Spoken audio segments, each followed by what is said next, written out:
ሰራተኞች የሚከፍሉት የገቢ ግብር እጅግ ከፍተኛ ነው። ከሚከፈላቸው ደሞዝ ጋር ተመጣጣኝ አለመሆኑ ሰራተኞች ህይወታቸውን እንዲከብዳቸው አድርጓል። የነዳጅ ኮንቴነሮች ላይ ነው ፍንዳታው የደረሰው። ያ እንግዲህ ተባብሶ ቀጥሎ ብዙ ጉዳት አድርሷል። ከ25 በላይ ሰዎች ህይወታቸው አልፏል በዚህ አደጋ። የአዲስ ፓርቲ መመስረቱም ስምም ተሰጥቶታል። ግን ይህ የተሰጠው ስም ኦፊሻሊ ይሄ ነው ተብሎ በምርጫ ቦርድ የተሰጠ እንዳልሆነም ደግሞ መረጃዎች ያመለክታሉ። 30 እና 40 ዓመታት ክልሉን እያስተዳደረ የነበረ ፓርቲ ከቅርብ ጊዜ ወዲህ ደግሞ ሌሎች ተቀናቃኞች ፓርቲ መጥተውበታል። አሁን ለየት የሚያደርገው እንግዲህ ከራሱ ከህወሓት የወጣና ከራሱ አመራሮች የመጣ ፓርቲ ነው።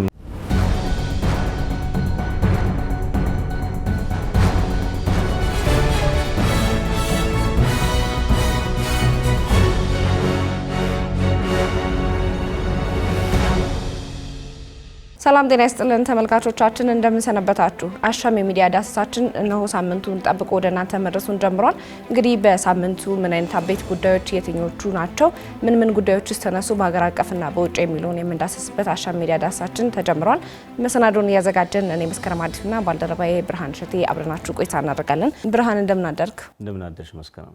አለው እንግዲህ የአሻም ሚዲያ ዳሰሳችን ተጀምሯል። እንደሚታወቀው በሳምንቱ የተነሱ አበይት ጉዳዮች ምንድናቸው የሚለውን እያነሳን ቆይታ የምናደርግበት መሰናዷችን ነው። በዚህ ሳምንት የተከወኑ በርካታ አበይት ጉዳዮች አሉ፣ ከሀገር ውስጥም ከሀገር ውጭም ማለት ነው።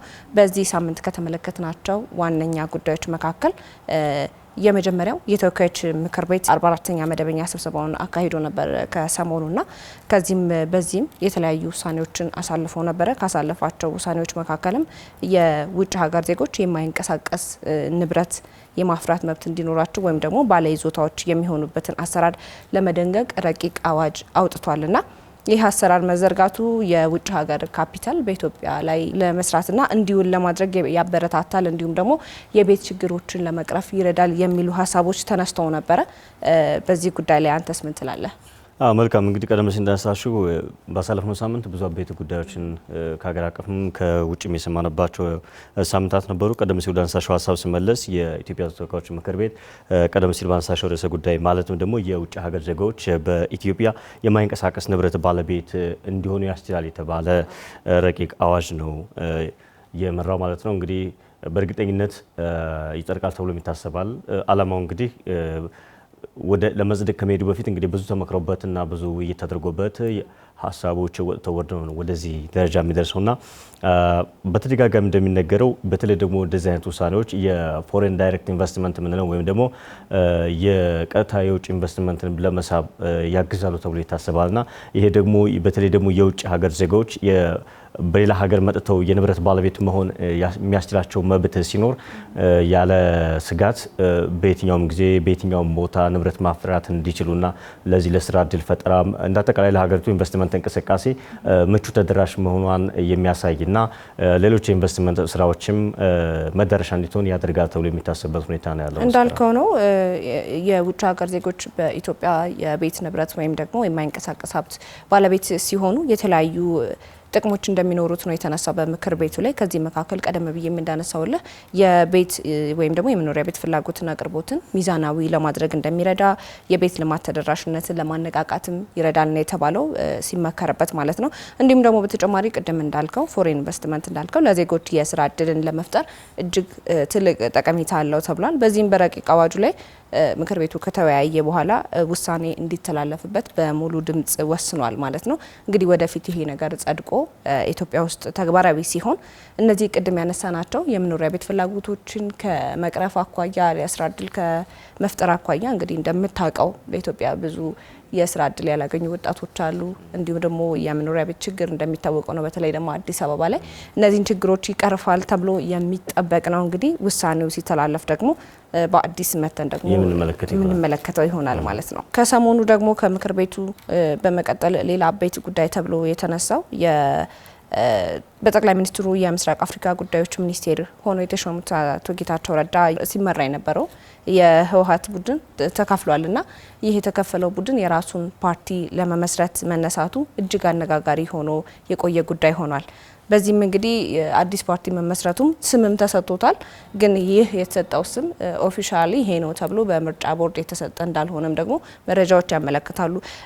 ይህን ሀሳብ የሰጡት እንግዲህ ስማቸው እንዲጠቀስ ያልፈለጉ አንድ አካል ናቸው ተብሎ ነው በሚዲያዎች ሲዘገብ የቆየው።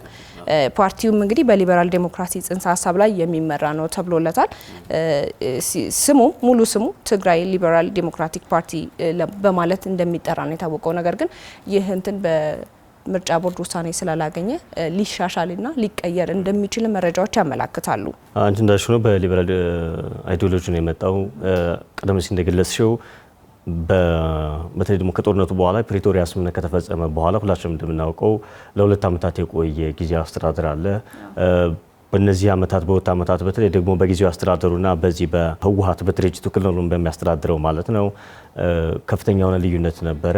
ያው መጨረሻውን ሁላችን እንደምናየው ነው። ሌላ ጊዜያዊ አስተዳደር አመራር ተሹሟል። ጊዜያዊ አስተዳደሩ ቢቀጥል ማለት ነው ለሌላ 1 ዓመት ተራዝሟል እና የቀድሞ ጊዜያዊ አስተዳደሩ አካላት የነበሩ ግለሰቦች አሁን ላይ የራሳቸውን ፓርቲ አቋቁመዋል።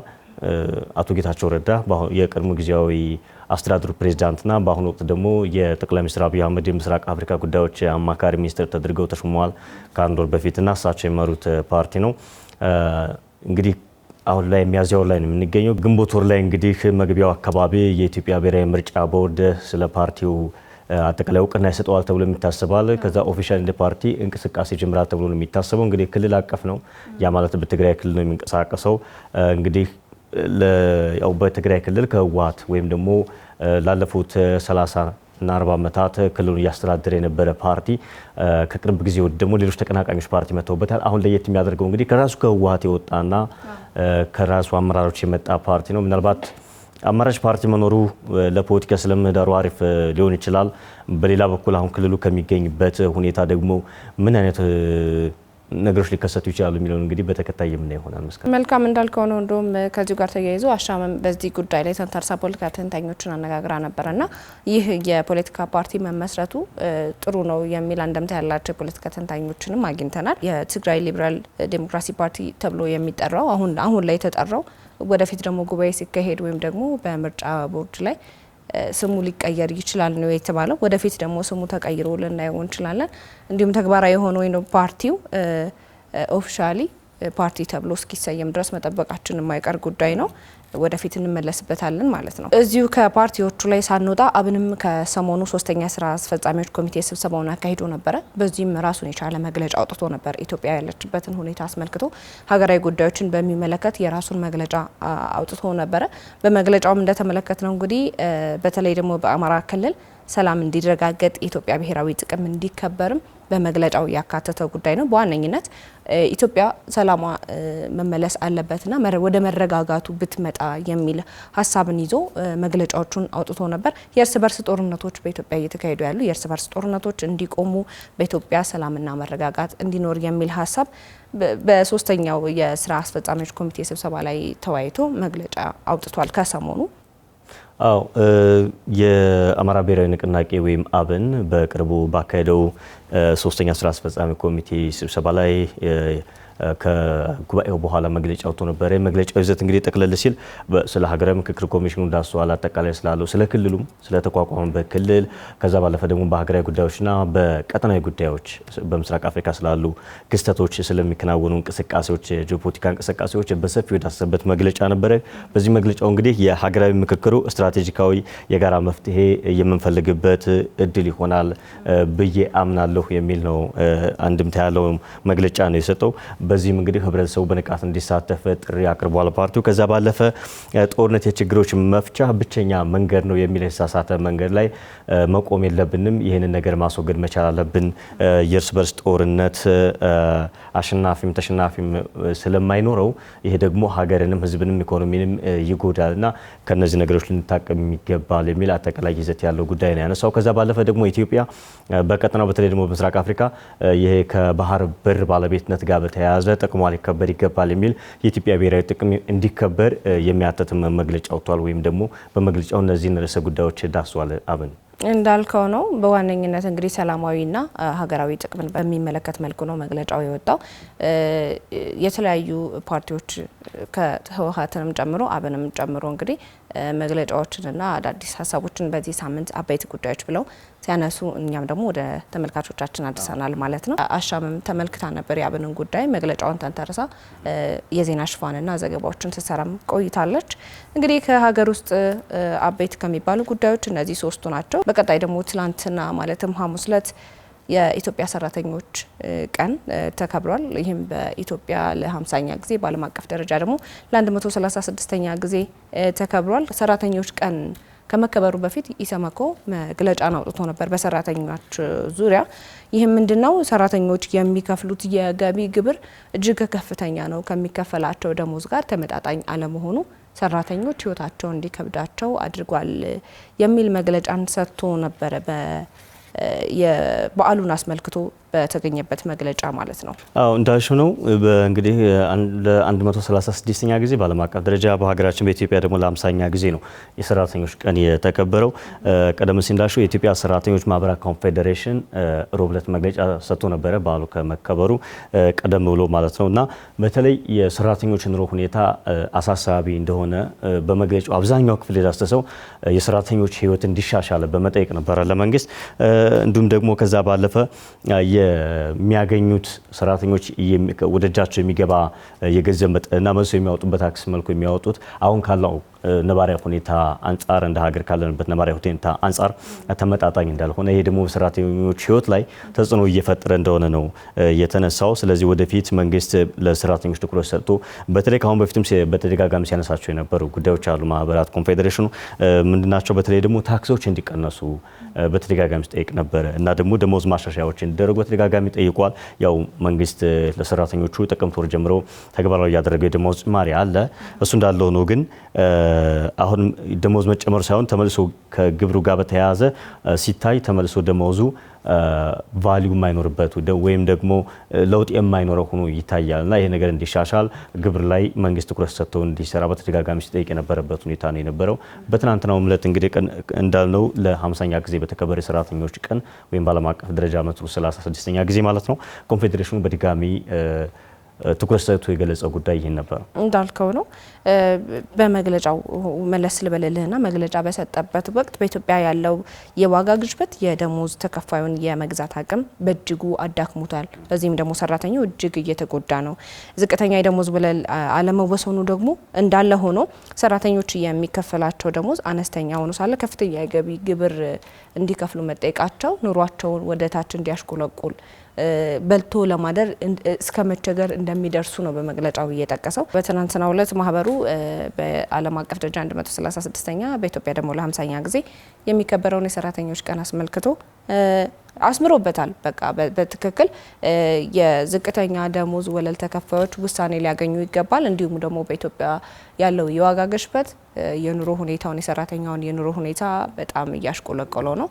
የሚከፈላቸውና የግብር የሚጠየቁት ተመጣጣኝ አለመሆን የኑሮን ሁኔታ እያስወደደው እንደሆነ በመግለጫው አትቷል።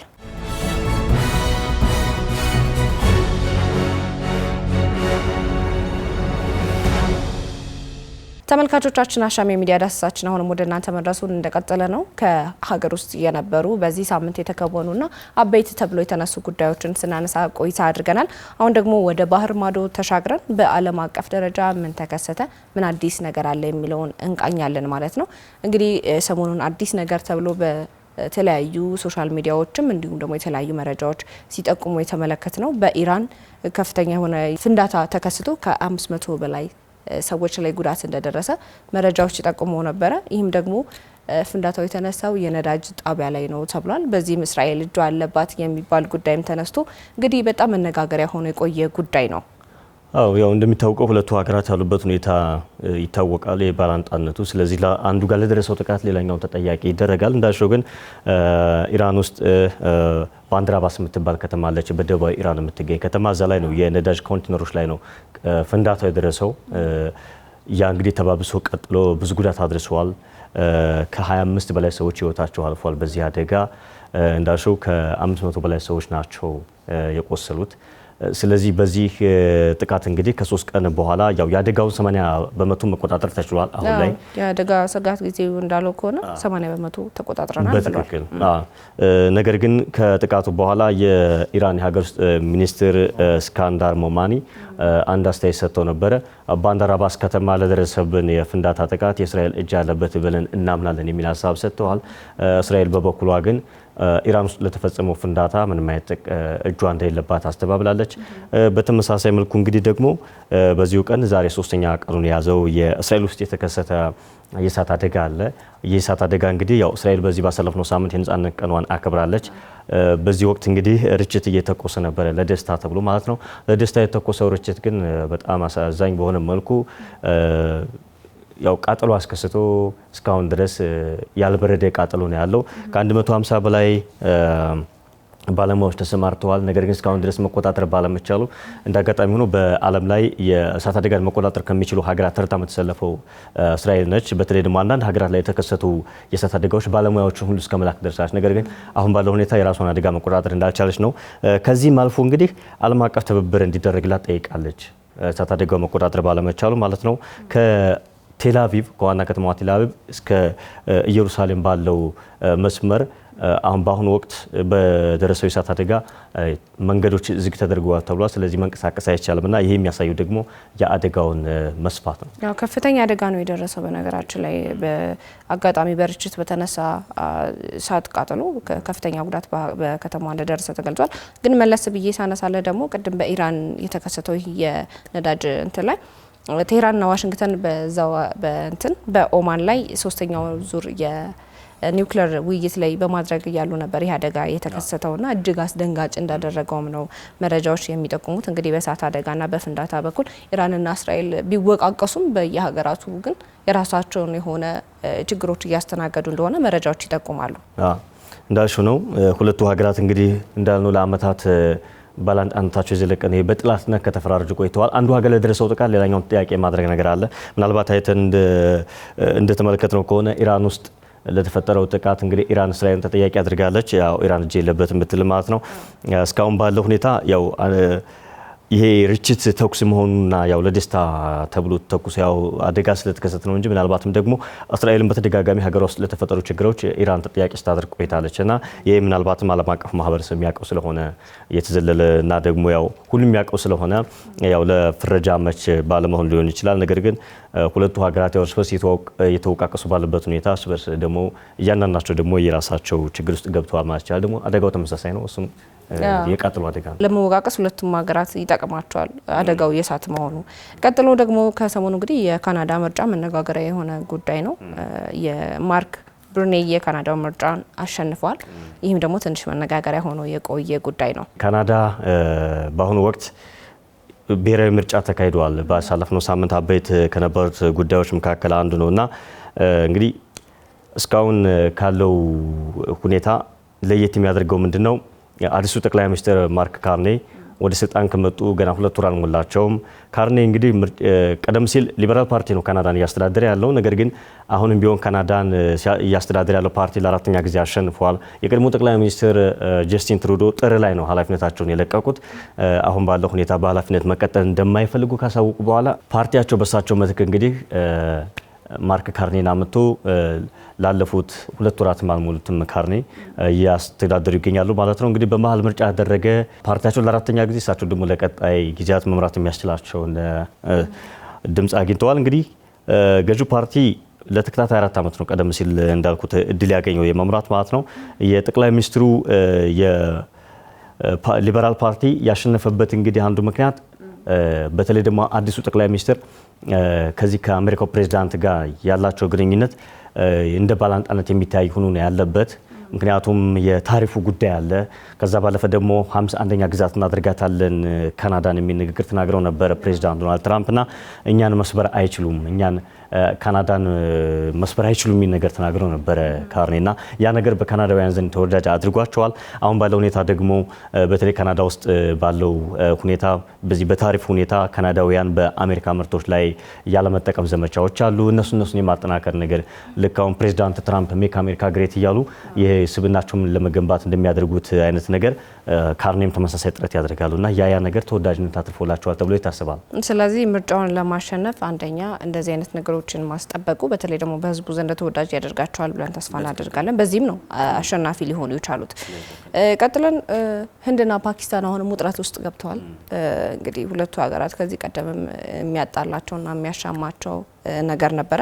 አሁንም በዛ ጉዳይ ላይ ድጋሚ ጦርነት ላይ ገብተዋል። ሁለቱ ሀገራት የተለያዩ ጦርነቶችን አድርገው በወታደሮቻቸው መካከል ጦርነት በመደረጉ ምክንያት ሰዎች እየሞቱ ናቸው። በተለይ ደግሞ የህንዳውያን ሰዎች አንድ 25 የሚሆኑ ሰዎች ህይወታቸው እንዳለፈ መረጃዎች ይጠቁማሉ።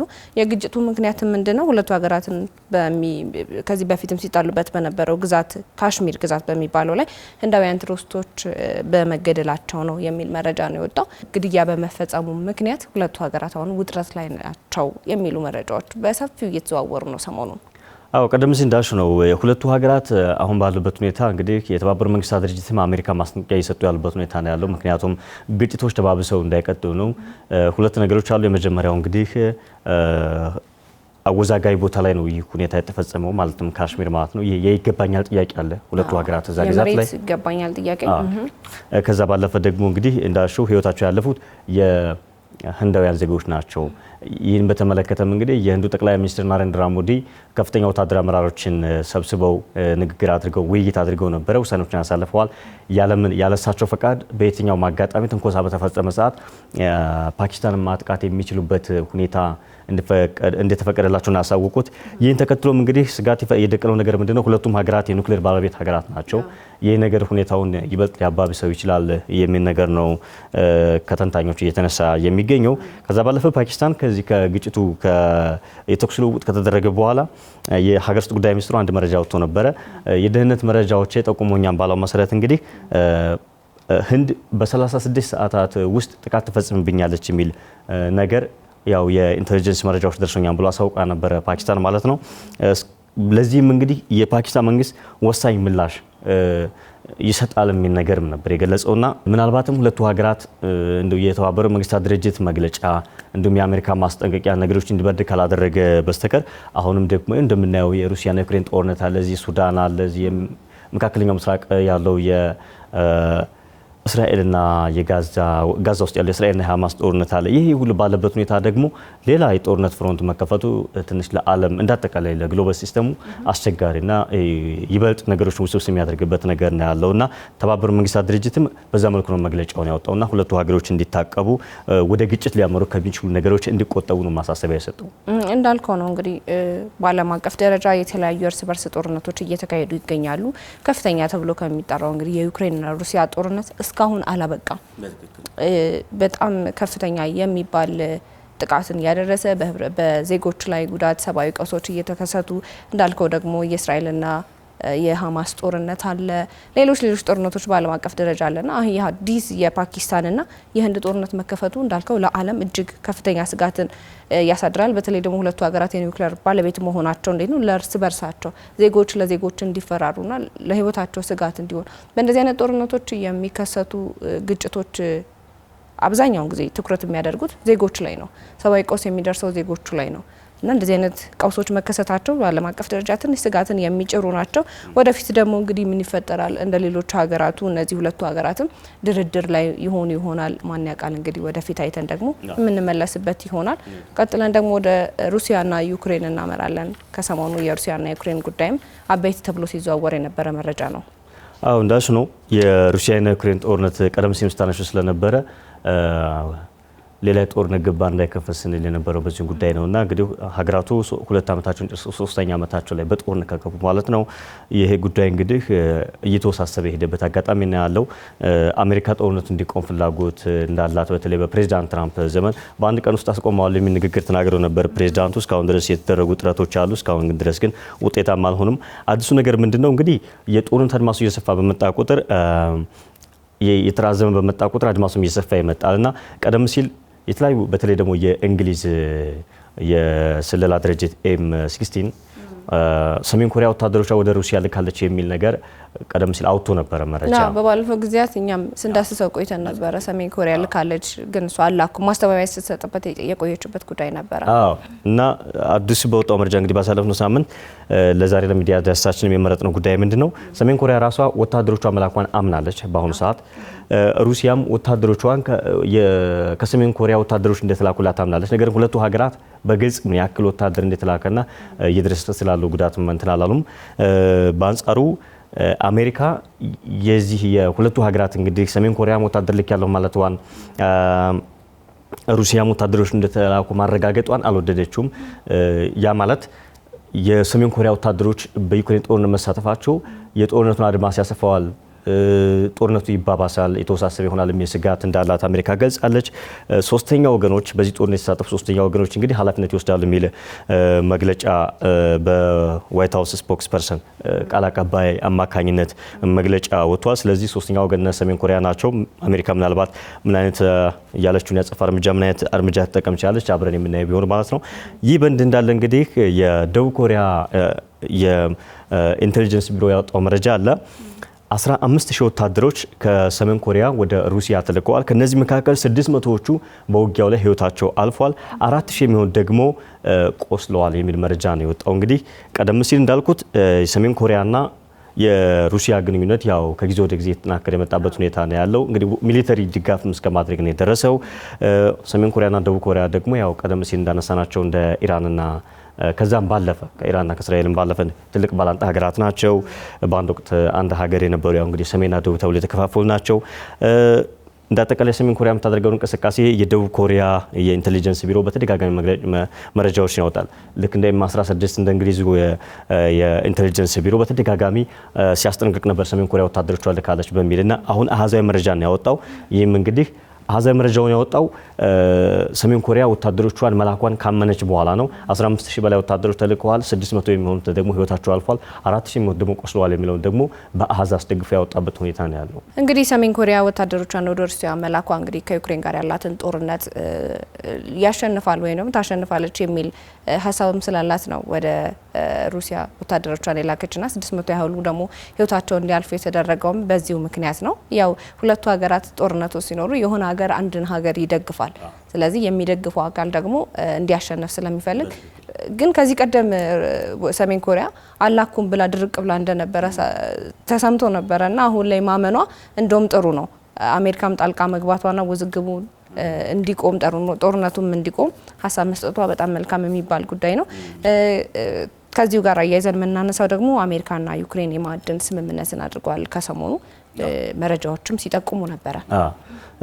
እንደምናስታውሰው ፕሬዚዳንት ትራምፕ ወደ ስልጣን ከመጡ በኋላ ያው ብዙ ሽፍቶችን አድርገዋል። እንግዲህ አሁን ትናንት 100 ቀናቸው ሲከበር በጣም ብዙ ዝግቦችን አስነስተዋል። በዚህ ድጋፍ አግኝተዋል፣ በዚህ ትችት አስተናግደዋል። ከነዚህ መካከል እንግዲህ ከዩክሬን ጋር ያለውን ጉዳይ ነው። እንደውም ዓለም አቀፍ ማህበረሰብ በጣም የተቸው ጉዳይ ምንድነው? የዩክሬኑ ፕሬዚዳንት ነጩ ቤተ መንግስት ተጋብዘው በሄዱበት ወቅት ኦቫል ኦፊስ ላይ በፕሬዚዳንት ትራምፕና በምክትል ፕሬዚዳንቱ ጄዲ ቫንስ የደረሰባቸው እንግልት የሚመስል ነገር የቃላት ጦርነቱ እዛ ውስጥ በጣም ክብር ነክ ነበረ እና አብዛኛዎቹ ሰዎች እንደውም ከዩክሬን ፕሬዚዳንት የቆሙበት ሁኔታ ምክንያቱም ይሄ ጦርነት ውስጥ ያለች ሀገር ስለሆነች ነው ወይ እንደዚህ ፕሬዚዳንቱን እናቀም ንግግሮች ተነስተው ነበርና ያ የሆነውና ያ ንግግር የተደረገው ምንድነው የማዕድን ስምምነት አንፈጽም በሚል ነበር ከዩክሬን ወገን። ያ የማዕድን ስምምነት እንግዲህ ብዙ ነገሮችን ይዟል። ትራምፕ እያለ ያለው ምንድነው በፕሬዚዳንት ጆ ባይደን ድረስ ሳይቀር የተደረገ የወታደራዊ ድጋፍ ለዩክሬን ማለት ነው የአሜሪካን ብዙ ሀብት ተሰጥቷታል። ስለዚህ ያንን ከዩክሬን ማዕድን በማምጣት እናካክሳለን የሚል ነገር ነበረ። ያ ነገር ደግሞ ከዩክሬን ጋር ያለው ሁኔታ የትራምፕ መንግስት ማለት ነው ሌላ መካረር ውስጥ እንዲገባ አድርገውት ነበረ። ያው በውይይት እንፈታዋለን ብለው የገቡበትን እንትን እንግዲህ በጭቅጭቅ የታጀበ እንደነበር እናስታውሳለን። መጨረሻ ላይ እንግዲህ ከብዙ ዝግብ በኋላ ሁለቱ ሀገራት ስምምነት ላይ እንደደረሱ ይታወቃል። ፕሬዚዳንት ትራምፕ የጠየቀው ወደ $500 ቢሊዮን የሚጠየቅ ወጪ አድርጋለች አሜሪካ የሚል ነበረ። ከዛ ባለፈ ግን ቁጥራዊና አሃዛዊ መረጃዎች እንደሚያሳዩት ከሆነ አሜሪካ ለዩክሬን የሰጠችው ድጋፍ ከፕሬዚዳንት ባይደን ጀምሮ ማለት ነው ወታደራዊ ድጋፉ በፋይናንስ በዚህ በገንዘብ ሲተመን $170 ቢሊዮን ነው። ስለዚህ ትራምፕ የጠየቁት የጠየቁት 500 ቢሊዮን ዶላር እንግዲህ ከ170ው ውጭ ነው ማለት ነው። ይሄ 170ውን ያካተተው ወደ 500 ወደ 330 ማለት ነው። ይሄ 330 ቢሊዮን ዶላሩ እንግዲህ ምዝበራ ነው ብለው ነበር ሰዎች ሲተቹ የነበረውና በአጠቃላይ እንግዲህ አሁን 170 ቢሊዮን ዶላር ያወጣ የተባለ ማዕድን ስምምነት አድርገዋል። ሁለቱ ሀገራት ወደ ስምምነት የመጡበት ሁኔታ አለ። እንግዲህ ይህ ስምምነት የተደረገው በአሜሪካ የገንዘብ ሚኒስትሩ ስኮት በሰንትና በዩክሬን ምክትል ጠቅላይ ሚኒስትር ዩሊያ ሲደንኮን አማካኝነት ነው። ይህ እንግዲህ በስምምነት ሰነዱ የተካተተው ለመልሶ ግንባታ የሚል ስምምነት ነው የተባለው። ይህ ማዕድን ማለት ነው። ከአሜሪካ በኩል የመጣው ሀሳብ ምንድን ነው? ጦርነቱ እንዲቆም አሜሪካ ጫና ማሳደሯን ትቀጥላለች የሚል ነው። ከወደ ዩክሬን በኩል የተሰጠው መግለጫ ደግሞ የአሜሪካ ድጋፍ ቀጣይነት ይኖረዋል የሚል እምነት አላቸው አሁን የዩክሬን ባለስልጣናትና በዚህ ጉዳይ ስምምነት የተፈጸመው እንግዲህ ምናልባት ዲቴይል የሆኑ መረጃዎች አልወጡም። ያ ማለት እንግዲህ እውነት የዩክሬን ጥቅም አሳልፎ የሰጠ ጉዳይ ነው አይደለም። ምክንያቱም ያ ጭቅጭቅ ተነስቶ የነበረው በኦቫል ኦፊሱ ከዚህ አንጻር የመነጨ ስለነበር ማለት ነውና እንደውም በጣም ቀልብ ስቦ የነበረው በአሜሪካ የሚገኙት የዩክሬን አምባሳደር ሁለቱ ፕሬዝዳንቶች የቃላት ውዝግብ ውስጥ ሲገቡ አምባሳደሯ እያለቀሰች ነበረ እና ያ ነገር በጣም ዓለም አቀፍ ሚዲያዎች ትኩረት የሰጡት ጉዳይ ነበርና ከክብር ጋር የተያያዘውም ለዛ ነበር። በመጨረሻም እንግዲህ ሁለቱ ሀገራት ወደ ስምምነት መጥተው እንግዲህ የማዕድን ስምምነቱ ቀጫፍ ላይ ደርሷል ወይም ደግሞ ተግባር ላይ ውሏል ማለት ነው። መልካም እንግዲህ በዚህ ሳምንት አበይት ናቸው ብለን ካነሳናቸው ጉዳዮች መካከል አሜሪካና ዩክሬን የማዕድን ስምምነት ማድረጋቸውን በዚህ ሳምንት አበይት ተብሎ ሲሸራሸር የነበረ መረጃ ነው። እንግዲህ ተመልካቾቻችን በዓለም አቀፍና በሀገር ውስጥ የተነሱ ወይም ደግሞ የተዳሰሱ ዋና ዋና ወይም አበይት ጉዳዮች የተባሉ መረጃዎችን ወደ እናንተ ስናደርስ ቆይተናል። የሳምንቱ አሻም የሚዲያ ዳሰሳችን በዚሁ እንቋጫለን። መሰናዶውን አዘጋጅተን ወደ እናንተ ስናደርስላቸው የቆየ ነው መስከረም አዲሱና ባልደረባዬ ብርሃን ሸቴ እንዲሁም ከመላው የስቱዲዮ ባለሙያዎች ጋር በጋራ በመሆን ነበረ። በቀጣይ ሳምንት ደግሞ ምን አይነት አዲስ ጉዳዮች ይኖራሉ የሚለውን ቃኝተን ወደ እናንተ መሰናዳችንን አዘጋጅተን እንቀርባለን ማለት ነው። እስከ ሳምንት መልካም ሳምንት። አሻም ለሁላችን።